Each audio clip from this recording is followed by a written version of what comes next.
Dunia sihir dan perdukunan telah tersebar di tengah-tengah masyarakat, mulai dari masyarakat desa hingga menjamah ke daerah kota, mulai dari sihir pelet, santet, dan aji-aji lainnya. Berbagai komentar dan cara pandang pun mulai bermunculan terkait masalah tukang sihir dan antek-anteknya ini. Sebagai orang muslim, tidaklah kita memandang sesuatu melainkan dengan cara mata syariat, terlebih lagi dalam perkara gaib, seperti sihir dan yang semisalnya. Nah, karena itu, marilah kita melihat bagaimanakah syariat Islam yang mulia ini memandang dunia sihir dan antek-anteknya. Karena itu, pada pembahasan kali ini kita akan membahas tentang sihir. Sebelum kalian melanjutkan video ini, ada bagusnya jika kalian klik tombol subscribe dan nyalakan notifikasinya agar kalian mendapat info terbaru dari video kami. Masyarakat kita masih identik dengan sihir dan klinik. Ada orang yang pernah kita lihat terkena sihir sehingga jatuh sakit, gila, stres, dan akibat jelek lainnya. Ada juga sihir yang bentuknya membuat orang lain jatuh cinta atau sebaliknya malah saling benci. Nah, lalu apa yang dimaksud sihir ini? Sihir dalam bahasa Arab tersusun dari huruf sin, ha, dan ro, yang secara bahasa bermakna sesuatu yang sebabnya tampak samar. Oleh karenanya kita mengenali istilah waktu sahur yang memiliki akar kata yang sama, yaitu sin, ha, dan ro, yang artinya waktu ketika segala sesuatu nampak samar dan remang-remang. Nah, di sisi lain, seorang pakar bahasa Al-Azhari mengatakan akar kata sihir maknanya adalah memalingkan sesuatu dari hakikatnya. Maka ketika ada seseorang menampakkan keburukan dengan tampilan kebaikan dan menampilkan sesuatu dalam tampilan yang tidak senyatanya, maka dikatakan dia telah menyihir sesuatu. Kemudian masih dalam hal ini, para ulama memiliki pendapat yang beraneka ragam dalam memaknai kata sihir secara istilah. Sebagaimana ulama mengatakan bahwa sihir adalah benar-benar terjadi atau real dan memiliki hakikat. Artinya sihir memiliki pengaruh yang benar-benar terjadi dan dirasakan oleh orang yang terkena sihir. Di sisi lain, Ibnul Qudamah rahimahullah mengatakan bahwa sihir adalah jampi atau mantra yang memberikan pengaruh baik secara zahir maupun batin, semisal membuat orang lain menjadi sakit atau bahkan membunuhnya, memisahkan pasangan suami istri, atau membuat istri orang lain mencintai dirinya, atau pelet.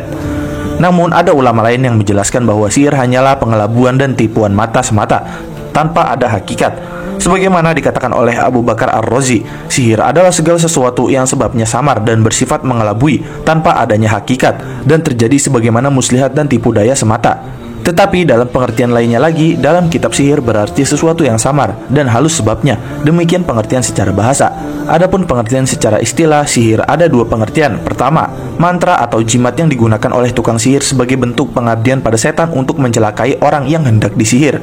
Kedua, obat yang berpengaruh di badan, akal, dan pikiran orang yang disihir. Inilah yang disebut dengan sorf dan atof, yaitu obat yang membuat orang lain tertarik atau benci. Selain itu, Syekh Muhammad bin Shalih Al-Utsaimin menjelaskan tentang sihir, bahwa sihir adalah mantra-mantra yang dibacakan oleh tukang sihir untuk memudaratkan atau membahayakan orang lain. Di antara pengaruh sihir, ada yang sampai terbunuh, jatuh sakit, atau gila. Ada juga pengaruhnya sampai seseorang begitu cinta pada yang lain, atau ada yang pengaruhnya hingga membuat benci. Intinya sihir ada berbagai macam, namun semuanya itu diharamkan. Nabi SAW sendiri berlepas diri dari sihir atau meminta untuk orang lain disihir. Demikian dijelaskan oleh Syekh dari penjelasan beliau terhadap kitab Riyadhus Shalihin karya Imam Nawawi. Lalu dari hal ini sebenarnya adakah sihir itu sendiri? Nah, sebagaimana yang telah kita jelaskan di awal video, bahwa terdapat persilangan pendapat tentang keberadaan hakikat sihir. Apakah sihir ini hakiki? Apakah orang yang terkena sihir benar-benar merasakan pengaruhnya? Ataukah sihir hanya sebatas tipuan mata dan tipu muslihat semata? Nah, Abu Abdillah Ar-Razi rahimahullah dalam tafsirannya menjelaskan bahwa kelompok Mu'tazilah atau kelompok sesat mengingkari adanya sihir dalam akidah mereka. Bahkan mereka tidak segan-segan mengkafirkan orang yang meyakini kebenaran sihir. Adapun ahli sunnah wal jamaah meyakini bahwa mungkin saja ada orang yang bisa terbang di angkasa, bisa merubah manusia menjadi keledai atau sebaliknya. Akan tetapi meskipun demikian, ahli sunnah meyakini bahwa segala kejadian tersebut atas izin dari takdir dari Allah Ta'ala. Nah, Allah Ta'ala juga berfirman yang artinya, dan mereka itu, para tukang sihir, tidak akan memberikan bahaya kepada seorang pun melainkan dengan izin dari Allah. Quran Surat Al-Baqarah ayat 102. Al-Qurtubi rahimahullah mengatakan, menurut ahli sunnah wal jamaah, sihir itu memang ada dan memiliki hakikat, dan Allah Maha menciptakan segala sesuatu sesuai kehendaknya. Keyakinan yang demikian ini berbeda dengan keyakinan kelompok Mu'tazilah. Nah, inilah keyakinan yang benar, insya Allah. Banyak sekali kejadian, baik di masa Rasulullah SAW ataupun masa-masa setelahnya, yang menunjukkan secara kasat mata bahwa sihir ini memiliki hakikat dan juga pengaruh. Dan juga, bukankah Rasulullah SAW pernah disihir oleh Lubaid bin Al-A'sam Al-Yahudi hingga beliau jatuh sakit? Kemudian karenanya Allah Ta'ala menurunkan surat Al-Falaq dan surat An-Nas sebagai obat bagi Rasulullah SAW. Nah, hal ini sangat jelas menunjukkan bahwa sihir memiliki hakikat dan pengaruh terhadap orang yang terkena sihir. Namun, tidaklah dipungkiri juga bahwa ada jenis-jenis sihir yang tidak memiliki hakikat, yaitu sihir yang hanya sebatas pengelabuan mata, tipu muslihat, sulapan, dan yang lainnya. Jenis-jenis sihir yang demikian inilah yang dimaksud oleh perkataan beberapa ulama yang mengatakan bahwa sihir tidaklah memiliki hakikat. Wallahu a'lam. Lalu, untuk asal mula mengapa manusia bisa mempelajari sihir? Nah, dikatakan bahwa dalam Al-Quran, Harut dan Marut adalah dua nama yang disebutkan dalam Al-Quran dan juga dikenal dalam kisah-kisah orang terdahulu. Dalam ayat yang berbicara tentang sihir di zaman Nabi Sulaiman alaihi salam, Allah Ta'ala menyebutkan nama Harut dan Marut, yang mana Allah Ta'ala berfirman, yang artinya, dan mereka mengikuti apa yang dibaca oleh setan-setan pada masa kerajaan Sulaiman, dan mereka mengatakan bahwa Sulaiman itu mengerjakan sihir. Padahal Sulaiman tidak kafir, tidak mengerjakan sihir. Hanya setan-setan itulah yang kafir yang mengerjakan sihir.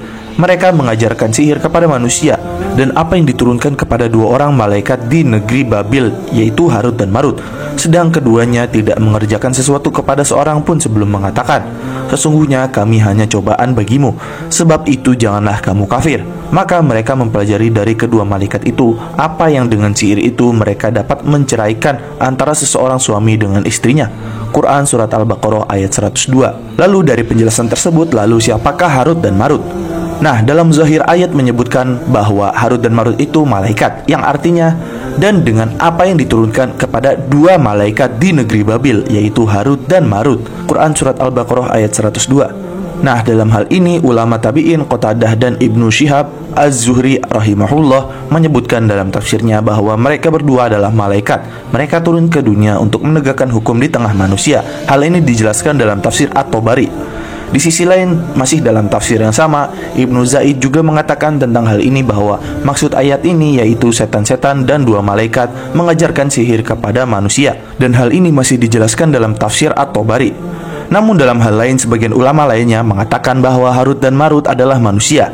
Nah, di antara yang menafsirkan demikian adalah Al-Qasimi. Beliau mengatakan bahwa pendapat yang dikuatkan pada ulama muhakkik adalah bahwa Harut dan Marut adalah dua orang yang menunjukkan kesolehan dan ketakwaan di Babil. Hal ini dijelaskan dalam tafsir Al-Qasimi. Nah, namun dari semua penjelasan tersebut, pendapat yang rojih atau yang rojah tentang Harut dan Marut, wallahu alam, adalah bahwasanya Harut dan Marut adalah malaikat. Syekh Abdul Aziz bin Bas rahimahullah mengatakan para ulama berbeda pendapat dalam hal ini. Yang rajih, Harut dan Marut adalah dua malaikat yang turun untuk menguji dan mengetes manusia. Hal ini dijelaskan dalam Majmu' Fatwa wal Muqalat Mutanawwi'ah.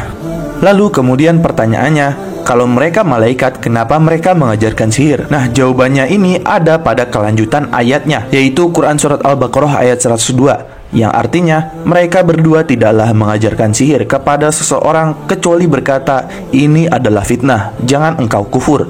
Quran Surat Al-Baqarah ayat 102. Jadi kesimpulannya, mereka mengajarkan sihir sebagai bentuk ujian bagi manusia. Dan Syekh As-Sa'di menjelaskan dalam hal ini, yaitu demikian juga orang Yahudi biasa mempraktikkan sihir yang dahulu diturunkan kepada dua malaikat yang ada di bumi, di negeri Babil, di Irak. Mereka berdua diberi ilmu sihir sebagai bentuk ujian dari Allah Ta'ala bagi para hambanya. Hal ini dijelaskan dalam tafsir As-Sa'di. Nah, bahkan dalam hal ini, bermain-main dengan sihir saja sudah sangat dilarang. Dan Rasulullah SAW telah menjelaskan tentang hal ini bahwa sihir termasuk dosa besar. Rasulullah SAW bersabda, jauhilah dari kalian 7 perkara yang membinasakan. Para sahabat bertanya, wahai Rasulullah SAW, apakah 7 perkara tersebut? Rasulullah SAW berkata, pertama, menyekutukan Allah. Kedua, sihir. Ketiga, membunuh seseorang yang Allah haramkan untuk dibunuh, kecuali dengan alasan yang dibenarkan syariat. Keempat, mengkonsumsi riba. Kelima, memakan harta anak yatim. Keenam, kabur di medan perang. Dan ketujuh, menuduh perempuan baik-baik dengan tuduhan zina. Hadis riwayat Bukhari dan Muslim. Lalu untuk sihir dan macamnya, sudah jelas bahwa tentang nyatanya sihir ditunjukkan pada firman Allah Ta'ala yang artinya, dan dari kejauhan wanita-wanita tukang sihir yang menghembus pada buhul-buhul.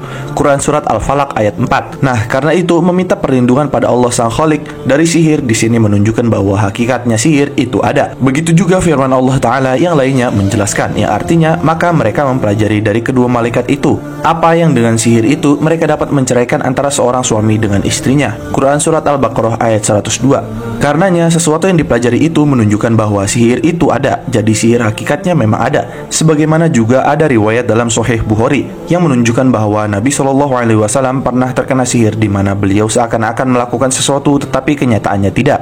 Selain itu ada pendapat yang lainnya yang mengatakan bahwa sihir itu hanyalah tipuan pandangan, tidak ada hakikatnya. Inilah yang dipahami oleh kaum Mu'tazilah, para pengagum akal. Mereka berdalil dengan firman Allah mengenai sihirnya Nabi Musa alaihi salam, yang mana ayat tersebut berbunyi yang artinya, berkata Musa, silahkan kamu sekalian melemparkan. Maka tiba-tiba tali-tali dan tongkat-tongkat mereka terbayang kepada Musa seakan-akan ia merayap cepat lantaran sihir mereka. Quran Surat At-Toha ayat 66. Namun yang benar sebagaimana keyakinan Ahlus Sunnah wal Jamaah, sihir itu memang ada dan ada hakikatnya, yang mana sihir pertama, sihir yang bisa membuat orang lain jatuh sakit bahkan bisa mematikan yang lain. Sihir kedua, sihir yang menipu pandangan, seperti pada dunia sulap yang kita sering perhatikan di layar kaca. Sihir seperti ini menipu pandangan, seakan-akan si pesulap masuk api padahal tidak, seakan-akan ia menikam dirinya sendiri padahal hanyalah mengelabui. Nah, jika dipahami demikian, maka kita dapat mengkompromikan berbagai macam dalil tentang sihir. Namun perlu dipahami bahwa sihir atau sulap tidaklah bisa merubah bentuk suatu benda. Misal batu atau besi diubah menjadi emas. Jika memang bisa demikian, tentu saja tukang sihir seperti ini akan menjadi orang terkaya di jagat raya.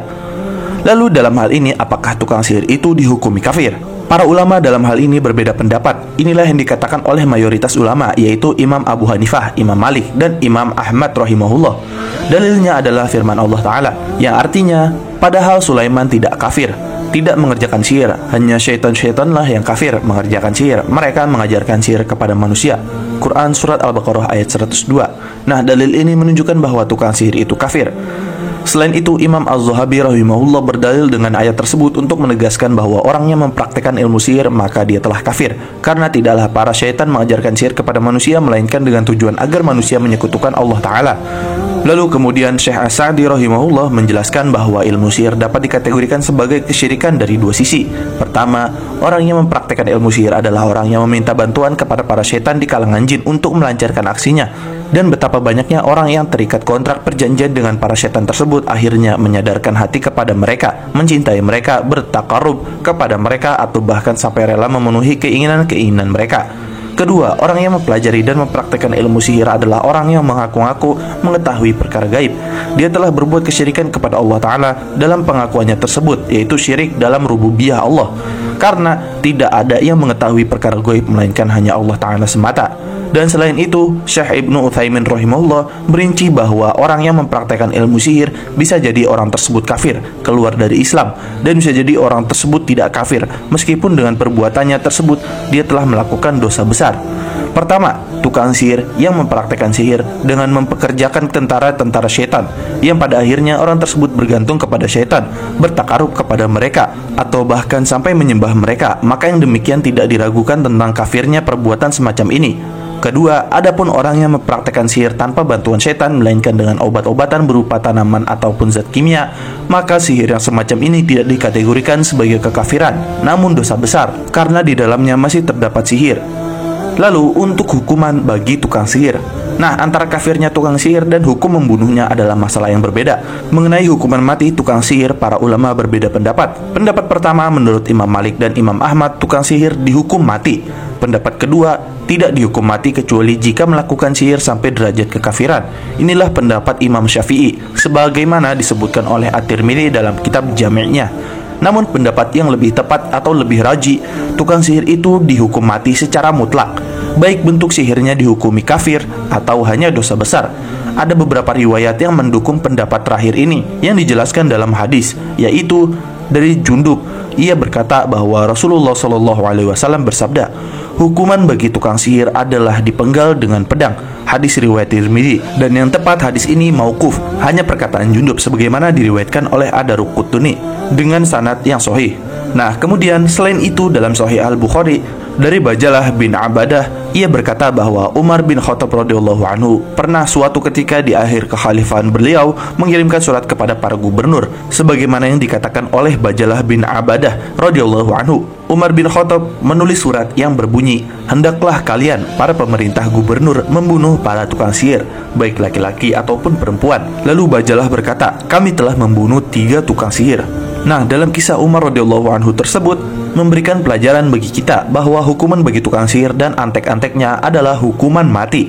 Terlebih lagi terdapat sebuah riwayat, meskipun riwayat tersebut diperselisihkan oleh para ulama tentang status kesohihannya, Rasulullah SAW bersabda, hukuman bagi tukang sihir adalah dipenggal dengan pedang. Kemudian dalam kisah Umar tersebut pun juga memberikan pelajaran penting bagi kita lagi, bahwa menjadi kewajiban pemerintah tatkala melihat benih-benih kekufuran, dan hendaknya pemerintah menjadi barisan nomor 1 dalam memerangi kekufuran tersebut dan memperingatkan masyarakat tentang bahayanya kekufuran tersebut, sebagaimana yang dilakukan oleh Umar bin Khattab radhiyallahu anhu. Jadi pendapat yang mengatakan tukang sihir dihukum mati itulah yang lebih tepat. Wallahu alam. Kemudian, cara mengobati atau mengatasi sihir. Ada 2 cara yang dilakukan dalam mengobati sihir, santet, kena guna-guna, atau penyebutan semisalnya. Pertama, dengan membaca Al-Quran, doa, atau zikir yang mubah. Nah, seperti ini dibolehkan berdasarkan keumuman dalil yang membolehkan ruqyah. Di antara dalil-dalilnya adalah yang artinya dari Auf bin Malik Al-Ashja'i, ia berkata, "Kami melakukan ruqyah di masa jahiliyah, lalu kami berkata, 'Wahai Rasulullah, bagaimana pendapatmu tentang ruqyah yang kami lakukan?' Beliau bersabda, 'Coba tunjukkan padaku ruqyah yang kalian lakukan.' Kemudian, ruqyah boleh saja selama di dalamnya tidak terdapat kesyirikan." Hadis riwayat Muslim. Lalu dalil lainnya menjelaskan, yaitu dari Imran bin Husain dari Nabi SAW. Beliau bersabda, "Tidak ada ruqyah kecuali dari penyakit karena mata hasad atau dengki atau karena sengatan binatang." Hadis riwayat Abu Daud dan Tirmidzi. Kemudian kedua, mengobati sihir dengan sihir yang semisal. Para ulama berselisih pendapat mengenai cara kedua ini, namun yang lebih tepat adalah tidak mengobati sihir dengan sihir atau yang semisal. Demikian pendapat Al-Hasan Al-Basri. Syekh Sulaiman bin Abdillah, menurut pendapatnya dia merujuk ke dalil, yaitu yang artinya adalah dari Jabir bin Abdillah radhiyallahu anhu. Ia berkata bahwa Rasulullah SAW ditanya tentang nusyirah. Rasulullah SAW menjawab, "Itu termasuk amalan setan." Hadis riwayat Abu Daud dan hadis riwayat Ahmad, dan hadis ini hasan. Nah, yang dimaksud nusyroh yang terlarang di sini adalah mantra-mantra yang dilakukan oleh orang-orang jahiliyah seperti dengan menggunakan jimat-jimat. Itu termasuk amalan setan. Nusyroh yang dimaksud bukanlah dengan membacakan surah ta'awudzat, yaitu surat Al-Ikhlas, surat Al-Falaq, dan surat An-Nas, atau dengan menggunakan ramuan yang mubah. Kemudian di sisi lain, Syekh Shalih Hafizahullah berkata, yang namanya sihir di dalamnya jin mengabdi pada tukang sihir dengan syarat tukang sihir tersebut berbuat syirik kepada Allah selamanya.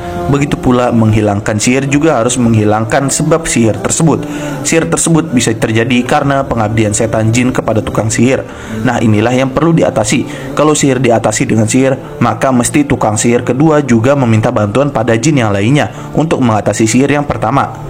Jadi intinya, untuk mengatasi sihir tidak bisa diatasi dengan sihir, tetapi dengan yang lain, sesuai dengan anjuran Rasulullah SAW seperti ruqyah. Kemudian, cara mencegah sihir. Nah, sebagaimana yang disebutkan oleh Mufti Kerajaan Saudi Arabia di masa silam, Syekh Abdul Aziz bin Baz rahimahullah, ada beberapa sebab seseorang bisa mudah terkena sihir. Pertama, lalai dari mengingat Allah. Kedua, tidak mau perhatian pada ketaatan atau ibadah. Ketiga, tidak mau perhatian pada zikir-zikir syar'i, seperti zikir pagi, zikir petang, zikir sebelum tidur, zikir ketika masuk kamar mandi. Sedangkan orang yang senantiasa berzikir, rajin ibadah, dan perhatian dengan zikir-zikir yang ada dasarnya, maka asalnya ia selamat dari gangguan sihir.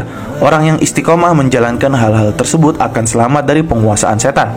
Beda halnya dengan yang gemar maksiat dan lalai dari mengingat Allah, sangat rentan sekali mendapatkan gangguan dan was-was setan.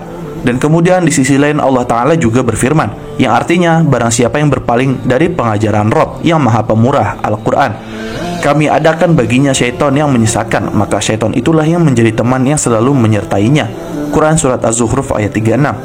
Kemudian selain itu, kalau orang Arab menyebut ya'shu'ain, maksudnya adalah pandangan melemah atau pandangan menjadi kabur, sehingga maksud ya'shu'ain dzikri rahman, yaitu pandangannya tertutup dari Al-Quran, artinya tidak mau memperhatikan Al-Quran. Akibat dari berpaling dari Al-Quran, akhirnya dijadikan setan tidak berpisah darinya.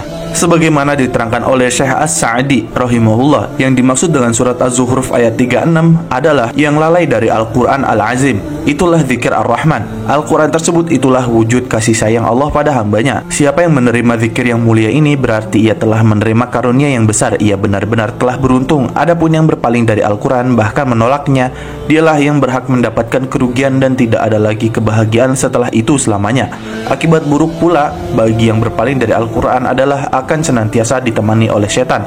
Lalu setan akan menjerumuskan ke dalam maksiat. Nah, kesimpulannya, siapa yang lalai dari Al-Quran, lalai dari zikir, lalai dari sholat dan ibadahnya, maka akan mulai diganggu setan. Sedangkan sihir itu berasal dari setan. Dan demikian adalah pembahasan sihir. Jangan lupa like, share, dan subscribe. Jangan lupa komen di bawah tentang pendapat kalian di video kami kali ini. Sampai jumpa di video kami berikutnya.